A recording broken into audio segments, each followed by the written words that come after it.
Good morning everyone. कैसे हैं आप? आशा करता हूँ अच्छे होंगे। मैं हूं आपका दोस्त एडवोकेट तुलसीराम सिंह और आप देख रहे हैं मेरा यूट्यूब चैनल। आज हम बात करेंगे बेल यानी जमानत के प्रकार कैसे होते हैं और इसमें कुछ इससे जुड़े कुछ लैंडमार्क जजमेंट के बारे में भी बात करेंगे। बेल की जो गाइडलाइन है उसके बारे में बात करेंगे, तो आप वीडियो पे पूरा बने रहिएगा, कहीं मत जाइएगा। तो आइए शुरू करते हैं। देखिए, जो बेल है वो उसको फंडामेंटल राइट तक भी घोषित किया गया है। ठीक है, तो आइए समझते हैं बेल है क्या, उसकी परिभाषा, उद्देश्य क्या, सारी चीज़ें। देखिए, इंग्लिश और अमेरिकी कानून में जमानत की संकल्पना का एक लंबा इतिहास रहा है। इंग्लैंड में मध्यकाल के दौरान जमानत यानी बेल प्रथा का उद्भव हुआ, जिसके चलते जेल में बंद कैदियों के लिए किसी तीसरे पक्ष द्वारा उसकी रिहाई और अदालत में उसकी पेशी की जिम्मेदारी ली जाती थी। इस कारण मध्य युग में कई सारे कैदियों को इसी तर्ज पर जेलों से छोड़ा, मतलब बेल आउट किया जाने लगा। यद्यपि अभियुक्त पश्चातवर्ती अवसर पर अदालत में पेश नहीं होता तो विचारण में जमानत दिलवाने वाले को उसके स्थान पर उपस्थित रहना होता है। बाद में इस अभियुक्त काल आधुनिक काल में प्रक्रियात्मक विधि का अंग बना लिया गया। ऐसे ही प्रावधान हमारे देश में दंड प्रक्रिया संहिता के अध्याय 33 में वर्णित है। जानना आवश्यक होगा कि जमानत शब्द को संहिता में कहीं भी परिभाषित नहीं किया गया, बल्कि मात्र मामलों को जमानतीय या अजमानतीय अपराधों में वर्गीकृत किया गया है। वास्तविक परिभाषा संहिता में धूमिल है, जबकि यह केवल जमानत प्रदान करने की युक्त प्रक्रिया को बताता है, न कि उसके आशय को। एक केस है मोतीराम बनाम MP राज, ये 1978 का मामला है, जिस पे अगर आप लोग को थोड़ा और डिटेल में जाना है तो उस जजमेंट को पढ़ सकते हैं। हेल्सबरी लॉस ऑफ इंग्लैंड चौथा संस्करण वॉल्यूम 11 पैरा 166 के अनुसार जमानत आपराधिक मामले में अभियुक्त की अंतिम रिहाई को दर्शाती है, जिसमें अदालत ने अभी तक अंतिम निर्णय की घोषणा नहीं की है। दूसरे शब्दों में जमानत मतलब अभियुक्त द्वारा कोर्ट के समक्ष अपनी उपस्थिति के लिए सिक्योरिटी जमा करवाना होता है। जी हाँ, बेल बॉन्ड। गिरफ्तारी का प्राथमिक उद्देश्य यह सुनिश्चित करना है कि एक आपराधिक मामले में अभियुक्त अपने विरुद्ध लगे आरोपों के संबंध में न्यायिक प्रक्रिया के दौरान किसी भी निश्चित तिथि या दिन पर बुलाए जाने पर कोर्ट के समक्ष उपस्थित हो। इसी प्रकार जमानत एक प्रकार की सिक्योरिटी है और इसमें व्यक्तिगत बॉन्ड भी शामिल है। संक्षिप्त में किसी व्यक्ति को सशर्त स्वतंत्रता के आधार पर छोड़ना ही जमानत है। हमारे आपराधिक तंत्र में न्यायालय को CRPC की धारा 167(2), 436, 439 तक में जमानत देने की शक्ति है, और वहीं पुलिस को धारा 81, 436 1 और 437 2 के अंतर्गत यह शक्ति प्राप्त है, परंतु यह 71 के नियंत्रण के अधीन मानी जाएगी। अब प्रश्न यह है, क्या दैहिक स्वतंत्रता की संकल्पना और जमानत का अधिकार समव्यापी है? प्रत्येक व्यक्ति को संविधान के अनुच्छेद 21 के अंतर्गत प्राण व दैहिक स्वतंत्रता का मौलिक अधिकार प्राप्त है। यह संविधान में सभी मूल अधिकारों से सबसे मौलिक है। इसमें कोई संदेह नहीं कि लोक व्यवस्था, राज्य की सुरक्षा आदि के हित में इन अधिकारों पर प्रतिबंध लगाया जा सकता है, लेकिन न्यायालय द्वारा इसके संतुलन का परीक्षण किया जाना अनिवार्य होगा। यदि किसी व्यक्ति को विधि विरुद्ध प्रक्रिया द्वारा निरुद्ध किया जाता है तो वह अवश्य ही अनुच्छेद 21 का उल्लंघन माना जाएगा। जैसा कि यदि किसी व्यक्ति को दंड प्रक्रिया संहिता CRPC की धारा 436(1) के अंतर्गत जमानतीय मामले में जमानत पर छोड़ा जाता है, तब इस अनुच्छेद का उल्लंघन माना जाएगा। वैसे ही धारा 167(2) के तहत किसी व्यक्ति को 90 या 60 दिन की अवधि पूर्ण हो जाने के पश्चात भी जमानत पेश करने पर नहीं छोड़ा जाता, तब वह व्यक्ति को दैहिक स्वतंत्रता का हनन माना जाएगा। इसीलिए शायद CRPC की धारा 57 को आधार प्रदान किया गया है, जिससे गिरफ्तार व्यक्ति 24 घंटे से अधिक हिरासत में नहीं रखा जा सकता और उसे जमानत संबंधी उपबंधों के अधीन रहते हुए मजिस्ट्रेट के समक्ष पेश किया जा सकेगा। ऐसे ही एक मामला है जोगिंदर कुमार बनाम UP राज व अन्य 1994 का है। काफ़ी बड़ा लैंडमार्क जजमेंट है, तो इसे भी आप देख सकते हैं। मामले में जोर दिया गया गिरफ्तार करने की शक्ति एक बात है और इसके प्रयोग का औचित्य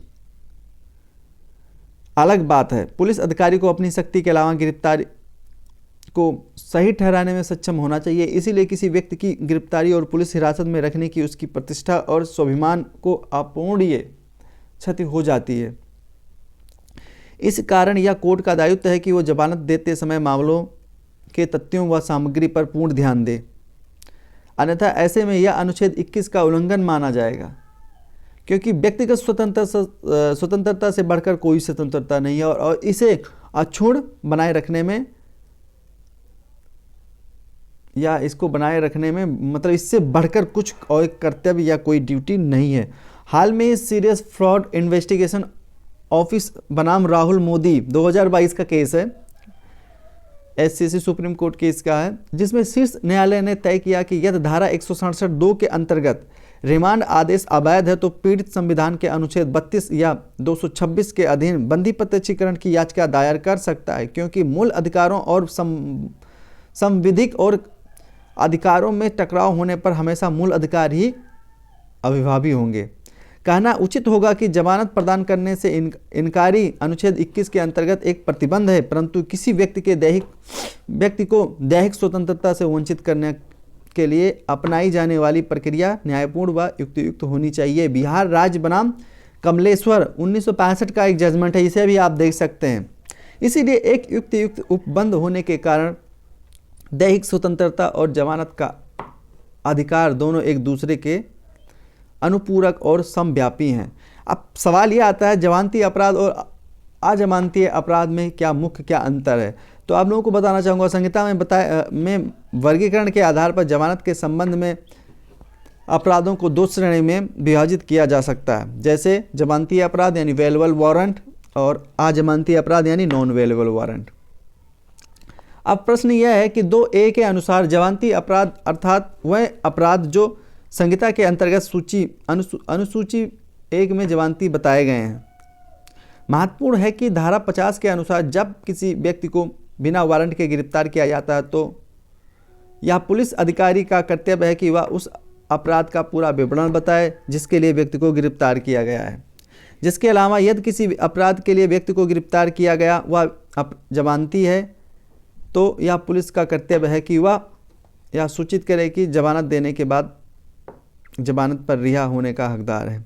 सीआरपीसी की धारा 436 के अनुसार जब किसी जमानती ये अपराध के आरोपी व्यक्ति को बिना वारंट के गिरफ्तार किया जाता है तो जमानत देने के लिए तैयार किया जाता है तो ऐसे व्यक्ति को जमानत पर रिहा कर दिया जाएगा। जमानत राशि तय करने का विवेक जो न्यायालय पर या अधिकारी के पास है, जैसा भी मामला हो। सुप्रीम कोर्ट ने राशिक लाल बनाम किशोर 2009 का एक मामला है में कहा यदि किसी व्यक्ति को किसी जमानती अपराध के अभियोग के लिए गिरफ्तार किया जाता है तो जमानत का दावा करने का उसका अधिकार पूर्ण और अपरिहार्य है। यदि आरोपी व्यक्ति तैयार है तो अदालत या पुलिस जैसा भी मामला हो जमानत पर रिहा करने के लिए बाध्य हो गए। प्रक्रिया क्या है?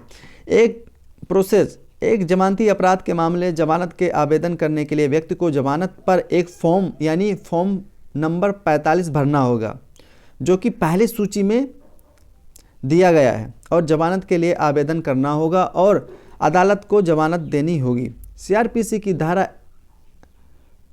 2A के अनुसार जमानती अपराध वह सभी अपराध शामिल हैं जो पहले अनुसूची में जमानतीय अपराध में शामिल नहीं है। इसके अलावा इसके दूसरे भाग में पहली अनुसूची के अंत में गैर जमानती अपराध उन अपराधों के रूप में परिभाषित किया गया जो मृत्युदंड, आजीवन कारावास या 7 वर्ष से अधिक के कारावास से दंडनीय है। साथ ही ऐसे अपराध के आरोपी को जमानत पर रिहा होने का अधिकार नहीं है, लेकिन सीआरपीसी की धारा 437 में दी गई कुछ शर्तों के अधीन कोर्ट के विवेक के आधार पर जमानत दी जा सकती है। 437(1) के अनुसार यदि किसी व्यक्ति को किसी भी गैर जमानती अपराध के आरोप में गिरफ्तार किया जाता है तो उसे जमानत पर रिहा नहीं किया जाएगा यदि उचित आधार है कि ऐसे व्यक्ति मृत्यु या आजीवन कारावास से दंडनीय अपराध का दोषी है, परंतु निम्न दशाओं में जमानत प्रदान की जा सकती है। जैसे यदि वह व्यक्ति 16 वर्ष से कम आयु का है, बीमार व्यक्ति या दुर्बल व्यक्ति है, कोई महिला है। अजमानती अपराध के अभियुक्त का विचारण उस मामले में साक्ष्य के लिए नियत प्रथम तारीख से 60 दिन की अवधि के अंदर पूरा नहीं हो जाता, यदि ऐसा व्यक्ति उक्त संपूर्ण अवधि के दौरान अभिरक्षा में रह रहा है, तब तक ऐसे कारणों से जो कि लेखबद्ध किए जाएंगे मजिस्ट्रेट अन्यथा निर्देश या दे व मजिस्ट्रेट की समाधानप्रद जमानत पर छोड़ दिया जाएगा। यदि जांच के किसी भी स्तर पर कोर्ट के समक्ष उचित आधार है कि व्यक्ति ने गैर जमानती अपराध नहीं किया है, तो व्यक्ति को न्यायालय के विवेक पर जमानत पर रिहा किया जा सकता है। उपरोक्त परिस्थितियों में धारा 437(3) में वर्णित शर्तों को अधिरोपित कर अभियुक्त को जमानत पर छोड़ा जा सकेगा। इसके अतिरिक्त जमानत पर छोड़ने की युक्त आधार से तत्पर अभियोजन पक्ष द्वारा अभियुक्त के विरुद्ध प्रथम दृष्टि मामला स्थापित किए जाने से है। जो एक केस है प्रहलाद सिंह भाटी बनाम NCT दिल्ली 2001 का जजमेंट है, आप इसे देख सकते हैं, काफ़ी मतलब फेमस जजमेंट है और काफ़ी मतलब एक लैंडमार्क जजमेंट है।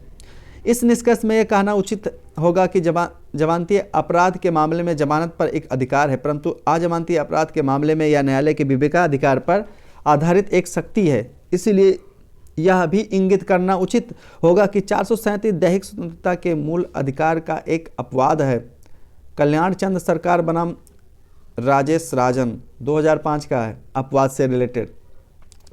आवेदन प्रक्रिया अजमानती अपराध के लिए जमानत के आधार पर निर्धारित करते हुए एक आवेदन देना होगा। यदि कोर्ट आश्वस्त हो जाता है कि जमानत दी जानी चाहिए तो वह दलीलें सुनने के बाद में आदेश पारित कर सकती है। उस स्तर पर व्यक्ति को जमानत द्वारा विधिवत हस्ताक्षरित जमानत बॉन्ड भरना होता है और अपने विवेक अधिवक्ता के माध्यम से भरना होगा। यदि अभियुक्त न्यायालय के समक्ष है तो उसे न्यायालय में ही छोड़ दिया जाता है, और यदि अभियुक्त जेल में है तो निरुद्ध है तो जमानत प्रदान करने के आदेश को संबंधित कारागार को भेज दिया जाता है। देखिए इसमें कुछ अंतर भी है। अगर अंतर की बात करते हैं तो अंतर का आधार जमानती अपराध और अजमानती अपराध में क्या होता है। संहिता की धारा 2A के अनुसार, संहिता के तहत प्रावधान संहिता की धारा 2A के अनुसार एक ऐसे अपराध के रूप में परिभाषित किया गया है जिसे पहली अनुसूची में जमानती अपराध के रूप में दिखाया गया है, जिसे किसी अन्य कानून में जमानती बनाया गया है। संहिता की धारा 2A के अनुसार जमानती अपराध के अलावा कोई अन्य अपराध अजमानती अपराध नहीं माना जाएगा। अपराध की प्रकृति जमानती अपराध को प्रकृति में कम गंभीर माना जाता है, जबकि अजमानती अपराध को अधिक गंभीर जघन प्रकृति का माना जाएगा। सजा की मात्रा समान नियम के अनुसार जमानती अपराध में वह हैं जिसमें सजा की 3 वर्ष या उससे कम है, जैसा कि समन मामले में धारा 2W, लेकिन इस कुछ नियम अपवाद हैं। जैसे कि IPC की धारा 363 जमानती है, जबकि वह 7 वर्ष तक की अवधि के कारावास से दंडनीय अपराध है। जबकि जमानती अपराधों में सजा की मात्रा मृत्युदंड, आजीवन कारावास या 3 या 7 वर्ष की कठोर दंड से दंडनीय हो सकती है। जैसा कि धारा 2X वाले मामले में जमानत की शक्ति जमानती अपराध में जमानत का अधिकार के रूप में दावा किया जा सकता है और पुलिस अधिकारी या कोर्ट द्वारा इसे अज्ञापक रूप से प्रदान किया जाता है। जैसे कि धारा की 436(1) के, जबकि इसमें जमानत का एक अधिकार के रूप में दावा नहीं किया जा सकता है और अदालत पुलिस अधिकारी के पास प्रत्येक मामले के तथ्यों और परिस्थितियों पर विचार करने के बाद ही जमानत देने का विवेकाधिकार मौजूद होगा। जैसा कि धारा 437 के नियम उदाहरण जैसे IPC की धारा 479, 379, 403 और 171 जैसे IPC की धारा 304B, 302, 307, 376 और 364A अपराध जमानती अपराध में जमानत आदेश देने से इनकार करना विधि विरुद्ध परिरोध माना जाएगा, जो कि IPC की धारा 442 में एक अपराध है, परंतु अजमानती मामलों में ऐसी कोई बात नहीं है। प्राधिकारी जमानती अपराध के मामले में धारा 436(1) के अधीन जमानत देने का अधिकार न्यायालय या पुलिस को है। धारा अजमानती मामलों में मुख्य जमानत प्रदान करने की शक्ति न्यायालय को होती है, परंतु धारा 437(2) में वर्णित परिस्थिति में पुलिस अधिकारी भी जमानत दे सकता है। जमानत के प्रकार, देखिए अब जमानत के प्रकार की बात अगर हम करते हैं तो नियमित जमानत मानी रेगुलर बेल। नियमित जमानत आमतौर पर उस व्यक्ति को दी जाती है जिसे गिरफ्तार किया गया या पुलिस हिरासत में है। सीआरपीसी की धारा 436 437 के तहत नियमित जमानत के लिए अर्जी दाखिल की जा सकती है। दूसरा है अंतरिम जमानत यानी इंटरिम बेल। यह जमानत मामले की सुनवाई से पूर्व एक निश्चित समय के लिए दी जाती है और नियमित जमानत या अग्रिम जमानत देने की सुनवाई से पहले दी जाती है। या मुख्य रूप से इसलिए दिया जाता है क्योंकि निचली अदालत ने उच्च न्यायालय में दस्तावेज प्रस्तुत करने में समय लगता है। हालांकि जमानत की सुनवाई के दौरान अंतरिम जमानत समाप्त हो जाती है। अग्रिम जमानत यानी एंटीसिपेटरी बेल। अग्रिम जमानत सीआरपीसी की धारा 438 के तहत सत्र न्यायालय या उच्च न्यायालय द्वारा दी जाती है। अग्रिम जमानत देने के लिए आवेदन उस व्यक्ति द्वारा दायर किया जाता है जिसे विश्वास हो कि वह जमानती अपराध के लिए पुलिस द्वारा उसे गिरफ्तार किया जा सकता है। चौथा है उच्चतर न्यायालय द्वारा जमानत, बेल बाई हायर कोर्ट्स। धारा 439 के अनुसार किसी भी अपराध का अभियुक्त यदि पहले से ही हिरासत में है तो वह सेशन कोर्ट या हाई कोर्ट के समक्ष अपनी जमानत के लिए आवेदन कर सकते हैं। संविधिक जमानत, डिफ़ॉल्ट बेल। धारा 167(2) के अनुसार 90 या 60 दिन की अवधि के भीतर यदि अन्वेषण अधिकारी द्वारा आरोप पत्र कोर्ट के समक्ष दाखिल नहीं किया जाता तो अभियुक्त के पास जमानत पर छूटने का अधिकार होगा तथा साथ ही न्यायालय के लिए उसे जमानत प्रदान करना एक अज्ञापक होगा। ट्रांजिट जमानत यानी ट्रांजिट जमानत, ट्रांजिट बेल। सीआरपीसी में कहीं भी वर्णित नहीं है कि परंतु विधि निर्णयों के से इसकी पुष्टि धारा 81 में करती है कि इस धारा के नियमों के अनुसार दी जाने वाली जमानत ट्रांजिट जमानत कहलाती है। जबकि अब दूसरी ओर आरोपों के आधार पर जमानत के प्रकारों में निम्नलिखित रूप से मतलब हम कुछ इस तरह से हैं जिनको हम वर्गीकृत किया जा सकता है। अस्थाई बेल, परमानेंट बेल मतलब अस्थाई जमानत। इस जमानत की प्रकृति अस्थाई होती है और यह केवल आवेदक और विपरीत पक्षकार को सुनने के बाद ही दी जाती है। गिरफ्तारी पर जमानत यानी बेल ऑन अरेस्ट। दंड प्रक्रिया संहिता की धारा 439 में अभियुक्त के किसी भी आरोप के विषय में गिरफ्तार होने के पश्चात दी जाती है, चाहे वह मामला जमानतीय हो या अजमानतीय हो। महिला और बच्चों के संबंध में bail, bail for child and women. जमानती अपराध के अंतर्गत महिला और बच्चों को भी जमानत का लाभ दिया जा सकता है। धारा 437 के अंतर्गत प्रावधान, स्पष्ट प्रावधान दिया गया है। बीमारी के आधार पर भी जमानत दिया जा सकता है। यदि जमानत का आवेदक शारीरिक रूप से गंभीर बीमारी से ग्रसित है तब उसे अजमानती मामले में भी जमानत प्रदान की जा सकती है। एफआईआर दर्ज करने में विलम्ब होने के आधार पर जमानत, delay of registration of FIR. यदि एफआईआर दर्ज कराने में विलम्ब किया गया तो कोई भी उचित स्पष्टीकरण भी नहीं दिया गया तब अवश्य ही अभियुक्त अजमानती मामले में भी जमानत पर छोड़ा जा सकता है। साक्ष्य के अभाव में bail on lack of the evidence. कार्रवाई के किसी कारण में कोर्ट के पास उचित आधार कि अभियुक्त के विरुद्ध में कोई युक्त साक्ष्य मौजूद नहीं है, उसे हिरासत में रखना अनुचित होगा भाई। उस दशा में कोर्ट जमानत प्रदान कर सकेगा। शक के आधार पर जमानत, बेल ऑन शक के आधार पर जमानत। जब अभियोजन पक्ष अभियुक्त पक्ष के विरुद्ध प्रथम दृष्टया मामला स्थापित करने में असफल रहता है, उसकी उपस्थिति सामग्री अभियोजन मामले में शक पैदा करता है तो उसका लाभ अभियुक्त को देते हुए कोर्ट कार्रवाई के किसी भी स्तर पर जमानत पर छोड़ा जा सकता है। तो ये था एक छोटा सा इन्फॉर्मेशन थी जो आप लोगों के समक्ष रखा गया और ये काफ़ी यूज़फुल होगा। एंड ये नहीं कि खाली ये एडवोकेट्स या लॉ स्टूडेंट, जो कॉमन मैन है उनके लिए भी काफ़ी यूज़फुल होगा ये। तो आप लोग इस वीडियो को एंजॉय कीजिए और ये समझ लीजिए, देखिए अब एक चीज़ ये जान लीजिए, जो कानून नहीं है अथाह सागर है, उस सागर में से मैंने 2-3 बूंद आप लोगों के समक्ष रखा है। तो एंजॉय कीजिए और लाइफ में फ़ायदा उठाइए। फिर मिलेंगे। जय हिंद।